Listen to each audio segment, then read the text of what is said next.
건강검진을 받다 보면은 써내는 거, 미리 자료를 써내는데 가족력에 대해서 병질환, 부모님이 혹시 가족 중에 누가 뭐 이러이런 병에 경력이 있는가, 이것을 살핍니다.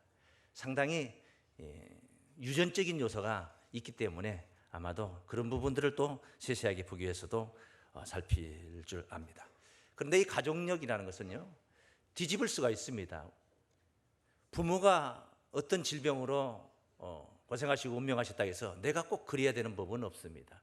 물론 확률은 높습니다. 그러나 그것을 알기 때문에 옛날 무지하던 시절에는 그냥 그것이 운명이려니 하고 받아들이고 내가 무슨 병으로 죽는 줄도 모르고 그렇게 죽어갔습니다. 그런데 지금은 그렇지 않습니다.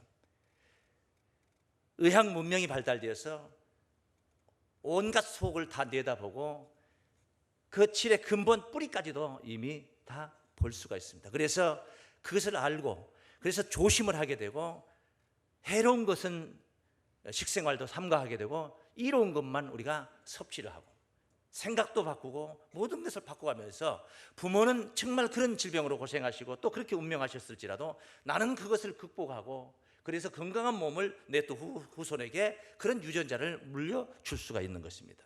바꿀 수가 있다는 것입니다. 운명이다 하고 그것을 받아들이면 안 된다는 것입니다. 60세만 살아도 장수했다 해서 해갑잔치를 근하게 베풀던 시대 속에 우리가 걸어왔습니다. 그러나 지금 그렇지 않습니다. 100세 이상 사는 장수 시대에 도래한 것입니다. 그렇게 바꾸어진 것입니다.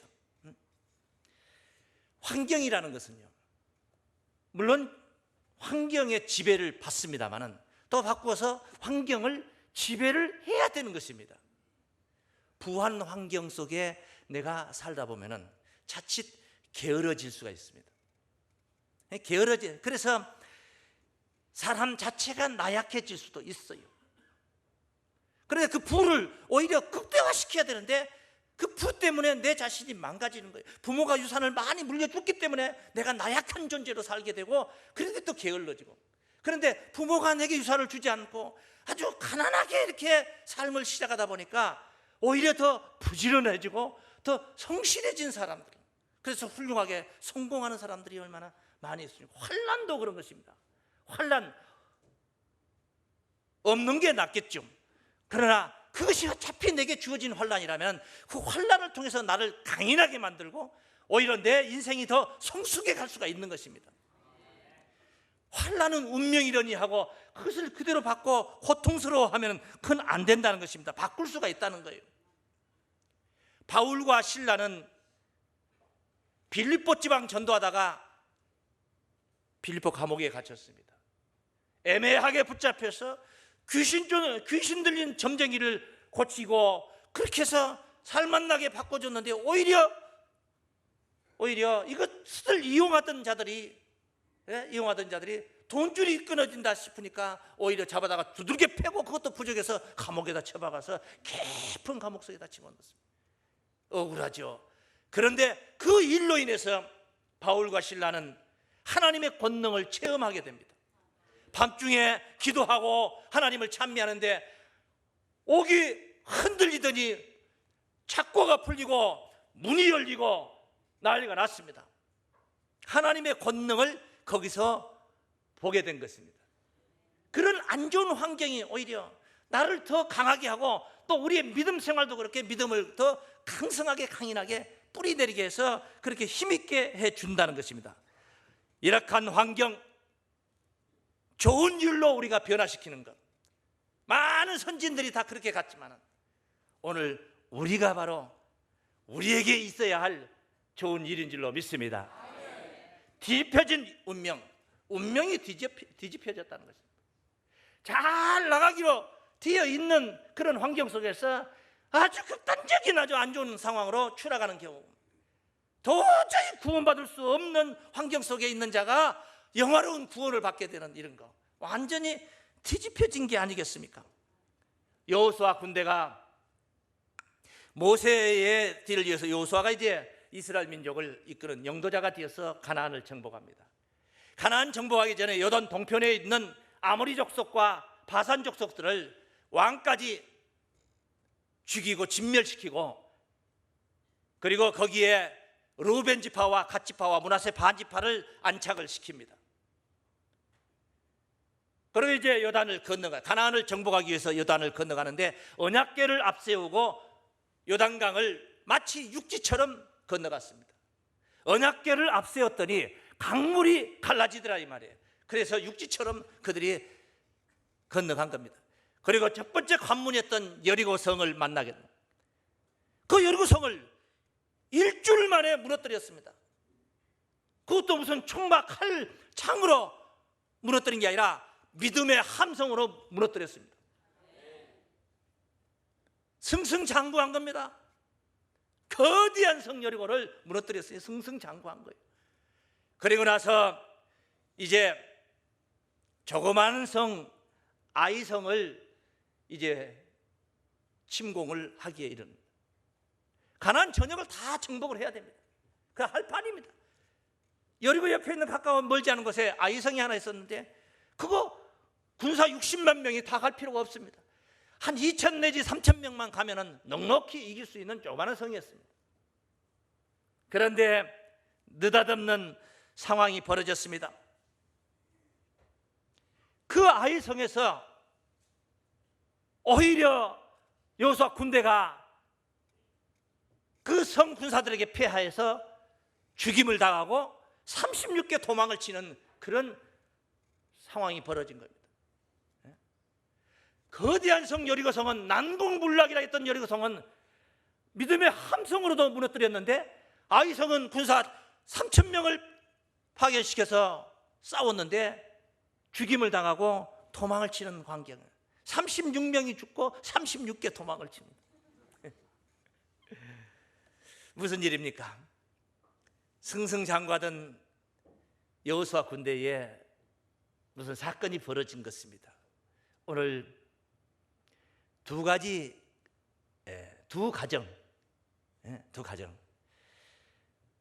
죽을 수밖에 없는 자리에 있었던 기생 라합의 가정과 가나안의 정복자로 들어온 여호수아 군대의 군사 아간의 가정, 이 두 가정을 잠깐 동안 논하면서 우리의 신앙에 나아갈 길을 더욱더 굳건하게 세우고자 합니다.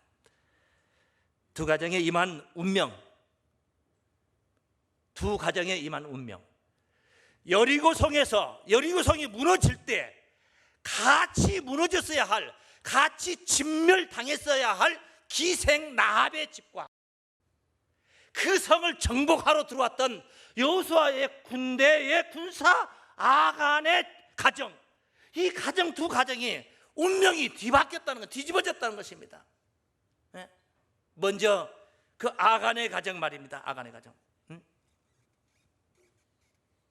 영광의 대열에 섰던 자 아닙니까? 여리고 정복군으로 들어오는 거 아니에요. 영광의 대열에 섰던 자가 멸망의 골짜기로 추락하는 광경을 오늘 성경에서 우리가 만날 수가 있습니다. 첫 번째, 그래서 뒤집혀진 운명. 첫 번째, 우리 한번 따라하겠습니다. 영광의 대열에서 멸망의 골짜기로. 우리가 가야 할 길은 아닌 듯 싶습니다. 영광의 대열에서 어떻게 멸망의 골짜기로, 그 거룩한 대열에서 추락하느냐.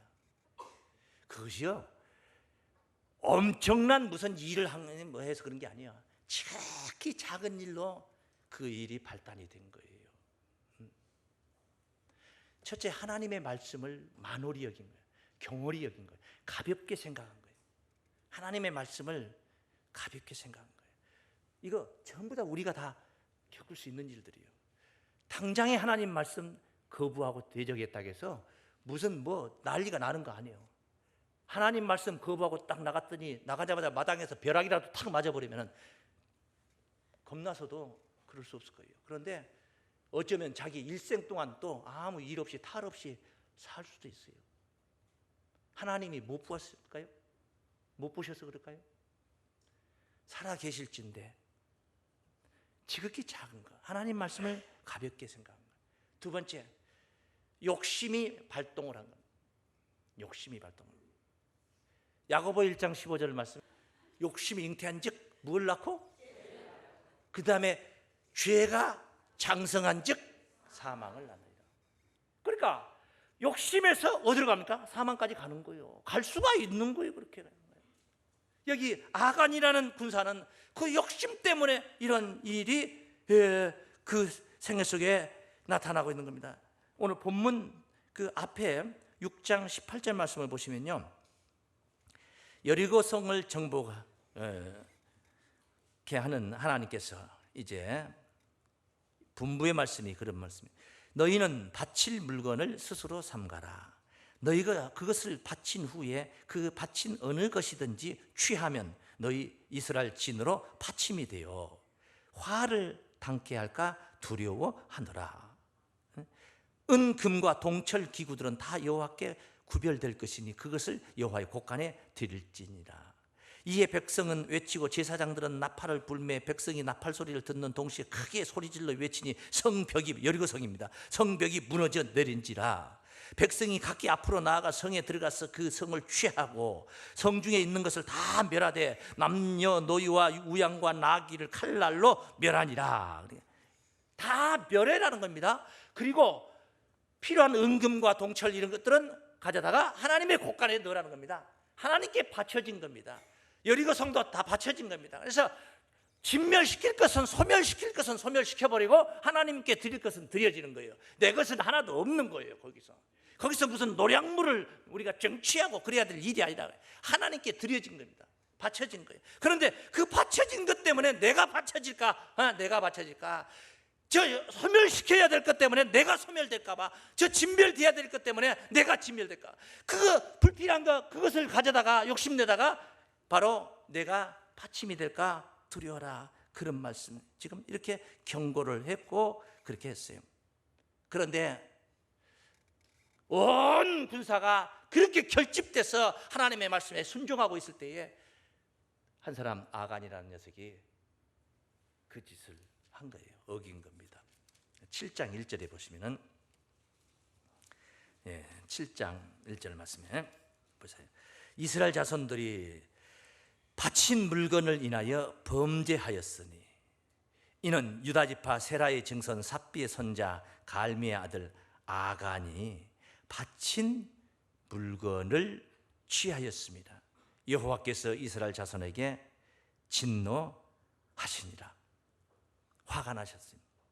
큰일 났습니다. 그 뒤에 2절부터 5절까지 쭉 보겠습니다. 여호수아가 여리고에서 사람을 베델 동편 베다웬 곁에 있는 아이로 보내며 그들에게 일러 가로되 올라가서 그 땅을 정탐하라 하며 그 사람들이 올라가서 아이를 정탐하고 여호수아에게로 돌아와서 그에게 이르되 백성을 다 올라가게 말고 2-3천 명만 올라가서 아이를 치게 하소서. 그들은 소수니 모든 백성을 그리로 보내어 수고롭게 마소서 하므로 백성 중 3천 명쯤 그리로 올라갔다가 아이 사람 앞에서 도망하니 아이 사람이 그들의 36인쯤 죽이고 성문 앞에서부터 스바림까지 쫓아와서 내려가는 비탈에서 쳤으니 백성의 마음이 녹아 물같이 된지라. 보세요. 앞서 언급했던 이야기들이 바로 이 이야기인 것입니다. 아이성에서 패했습니다. 여리고성 같은 그런 성을 무너뜨리고 진멸시켰는데 조그마한 성 아이성 하나를 해보질 못하고 죽임을 당하고 도망을 쳐서 백성들의 마음이 다 녹았다는 거다. 예? 사기가 완전 밑바닥으로 지어가 된 것입니다. 이 넓은 땅을 다 정복을 해야 될 이 여호수아 군대가 사기가 떨어져 버렸다는 거예요. 무엇 때문이냐는 거예요. 바로 아간 때문이었다는 거예요. 아간 때문에. 그래서 바친 물건이 이제 이스라엘 백성이 오히려 바침이 된다는 거예요. 소멸되고 진멸당하는 그런 위치에 있게 됐다. 11절 말씀, 7장 11절. 이스라엘이 에게 명한 나의 언약을 어기었나니 곧 그들이 바친 물건을 취하고 도적하고 사기하여 자기 기구 가운데 두었느니라. 그러므로 이스라엘 자손들이 자기 대적을 능히 당치 못하고 그 앞에서 돌아섰나니 이는 자기도 무엇이 된 것이라고 그래요? 바침이 되라. 난리가 났습니다. 여호수아가 울부짖죠. 하나님 앞에 어찌 이런 일이 있을 수 있지? 속을 모르니까. 그래서 이 범법자를 논하게 된 겁니다. 제비를 뽑았습니다. 참 저는 이 제비 뽑는 사건을 보면서 느낀 바가 많습니다. 이 지파에서부터 시작을, 제비를 뽑을 때 하나님은 다 알고 계십니다. 저 아간이다, 다 알고 있어요.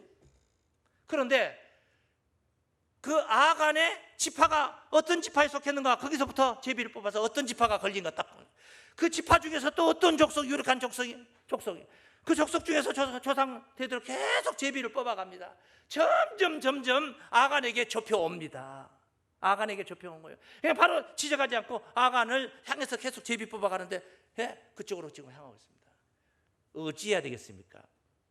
제 생각에는 아간이 빨리 자기에게 그 제비 뽑혀서 자기가 지목을 당하기 전에 빨리 가서 자복을 해야 되지 않겠습니까? 그런데 아간은 마지막 자기에게 다다르는 순간까지 아간은 버텼다는 거예요. 용납이 안 되죠. 용서가 안 되는 것입니다. 용서가. 다시 말씀드리면 회개할 기회를 계속 주었다는 것입니다. 회개할 기회를 계속 위에서부터 내려오면서 제비 뽑아올 때 기회가 얼마든지 있었다는 거예요. 아차, 이거 왜 하필이면 우리 지파냐? 거기서부터 계속 좁혀오는데 기회가 주어진 게 아니에요. 그런데 아간은 그렇지 않았습니다. 7장 21절 말씀입니다. 21절. 시날산의 아름다운 외투 한 벌과 은 200세겔과 50세겔 중에 금덩이 하나를 보고 탐내어 취하였나이다. 벗어서 이제 그 물건들을 내 장막 가운데 땅속에 감추었는데 은은 그 밑에 있나이다. 딱 걸리고 나서 그때서 아간이 자기의 죄상을 이제 고백하는 겁니다. 딱 잡히고 나니까 그때서 고백하는 거예요. 하나님이 어디 잡혀야 아는 분이냐 이 말이에요. 이미 다 알고 계신 분인데 내가 꼭 잡혀야 그때서 고백을 해야 되냐 말이야. 그래서 7장 24절 말씀에 여호수아가 이스라엘 모든 사람으로 더불어 모든 사람을 총동을 했어요. 세라의 아들 아간을 잡고 그 은과 예투와 금덩이와 그 아들들과 딸들과 온 식구들 다요, 소들과 나귀들과 양들과 장막과 무릇 그에게 속한 모든 것을 이끌고 아골 골짜기로 가서 여호수아가 가로되 네가 어찌하여 우리를 괴롭게 하였느냐? 여호와께서 오늘날 너를 괴롭게 하시리라 하니 온 이스라엘이 그를 돌로 치고 그것들도 돌로 치고 불사르고 그 위에 돌 무더기를 크게 쌓았더니 오늘날까지 있더라. 여호와께서 그 극렬한 분노를 그치니 그러므로 그곳 이름을 오늘날까지 아골골짜기라 부르더라. 아골골짜기가 그래서 나온 거예요. 아골골짜 빈들에도 복음 들고 나가려고 찬송하잖아요. 아골골짜기 바로 이 아간을 갖다 돌무더기 삼았던 골짜기가 아골골짜기. 정복자로서 얼마나 영화로운 정복자로서 왔습니다. 이스라엘.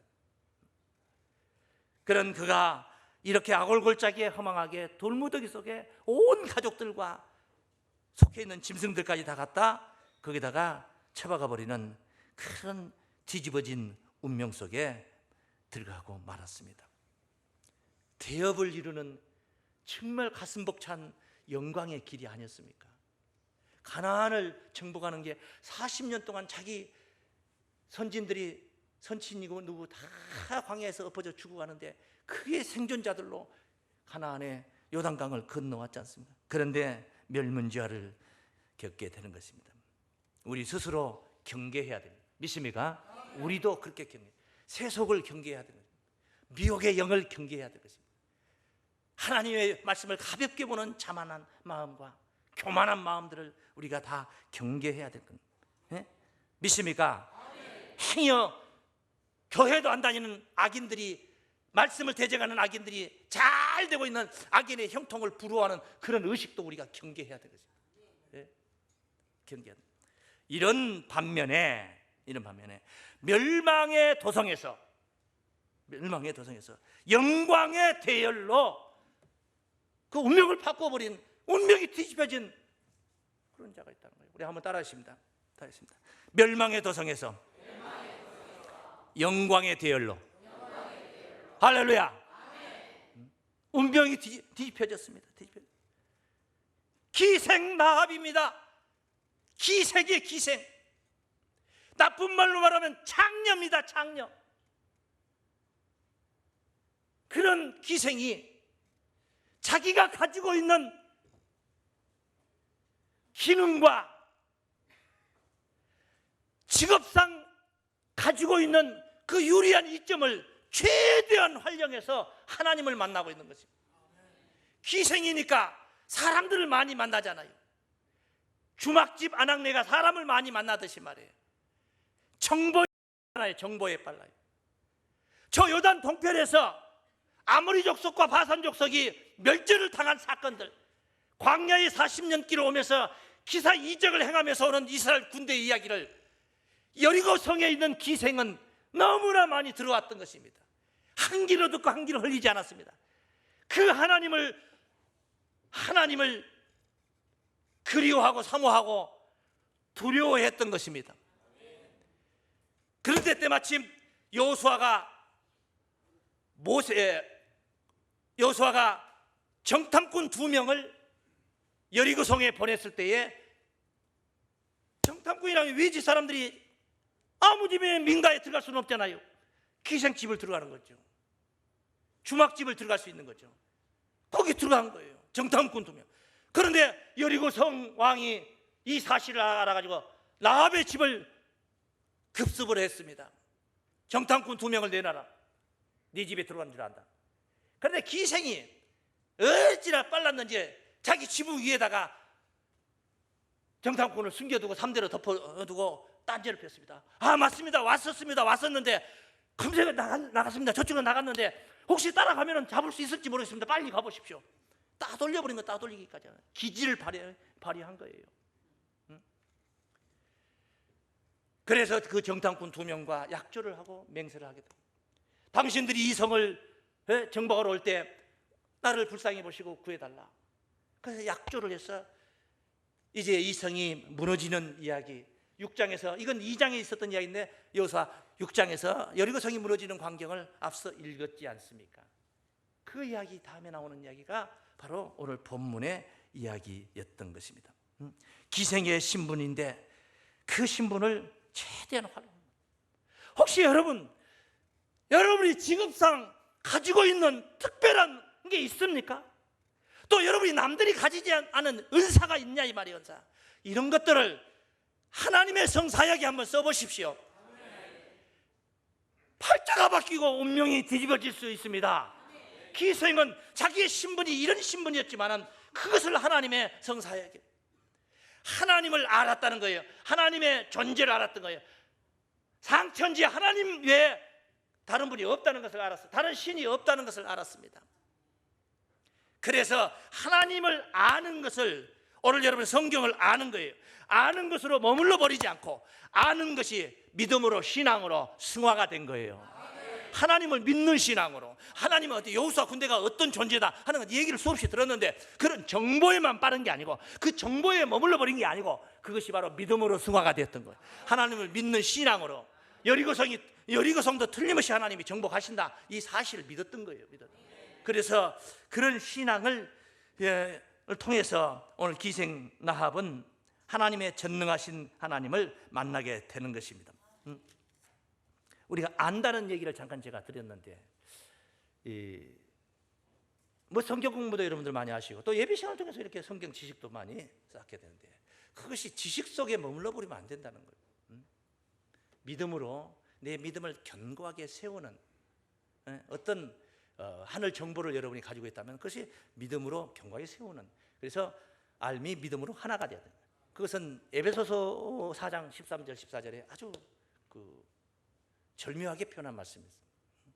에베소 4장 13절부터 우리가 다 하나님의 아들을 믿는 것과 아는 일에, 믿는 것과 아는 일이에요. 믿음하고 그 다음에 또요 아는 거, 이것을 이 일에 하나가 돼요. 하나가 된다는 거예요. 네? 하나가 돼요. 물과 기름이 되면 안 돼요. 믿음 따로 암 따로 안 되는 거예요. 하나가 돼요.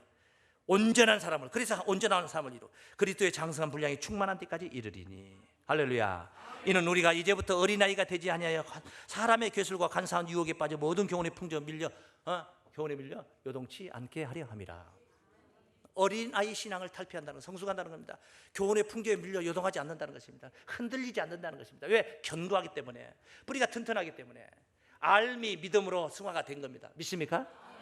기생 라합은 바로 그와 같은 신앙을 가졌던 거예요. 그래서 그런 영광의 대열에 설 수가 있었던 것을 알 수가 있습니다. 멸망의 대상자 아닙니까? 멸망의 대상자.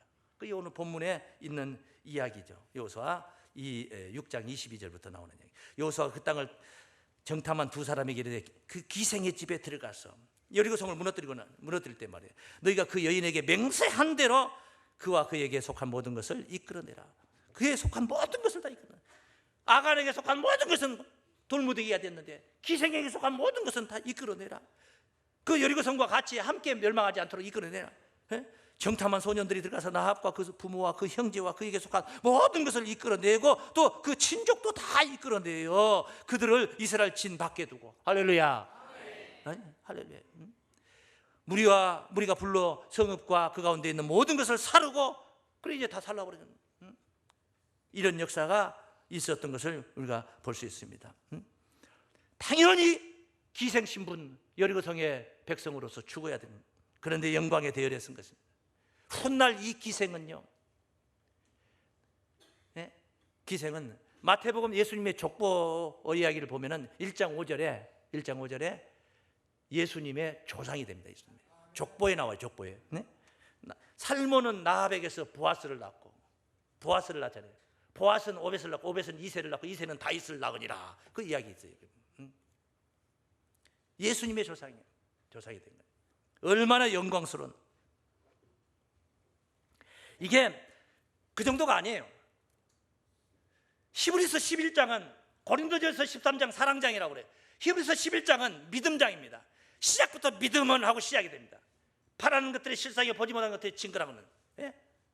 그러니까 믿음장이에요. 거기에 기라성 같은 믿음의 선진들이 쭉 있어요. 아브라함부터 에녹, 노아, 아브라함, 다윗 이러는 기라성 같은 믿음의 선진들 쫙 나오는데 거기 31절 말씀에 11장 31절 말씀에 라합이 당당하게 그 믿음의 선진들과 함께 어깨를 나란히 서 있습니다. 그 얘기입니다.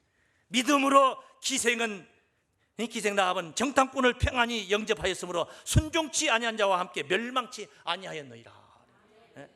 얼마나 멋있습니까? 뿐만 아닙니다. 신약 성서에서 또 이 야고보 사도가 또 어떤 말씀을 전했느냐, 행함이 있는 믿음, 영혼이 없는 몸이 죽은 몸인 것처럼 행함이 없는 믿음은 죽은 믿음이다 하면서 기생 라합을 내세웁니다. 2장 25절 말씀부터, 야고보서 2장 25절부터 이와 같이 기생 라합이 사자를 접대하여 다른 길로 나가게 할 때에 행함으로 의롭다 하심을 받은 것이 아니냐. 행함으로 의롭다 하심을 받은 것이 아니냐. 영혼이 없는 몸이 죽은 것 같이 행함이 없는 믿음은 죽은 것이니라. 기생은 행함이 있는 믿음이었다 이 말이에요. 행함이 있는 믿음. 이렇게 기생을 칭송하는 얘기를 우리가 봅니다. 우리에게 있어야 할 바로 좋은 일인 줄로 믿습니다. 그래서 이 더러운 세상 속에서 우리가 그리스도의 나라로 나아가는, 세상 속에 세상과 함께 멸절되는 그런 운명이 아니라 우리의 운명을 바꿔서 그리스도의 나라의 영광의 주역으로 가자 이 말이에요. 마지막으로 세 번째 한번 따라 하십니다. 악한 세상에서 그리스도의 나라로 나아가자. 할렐루야. 할렐루야. 그리스도의 나라로 나아가.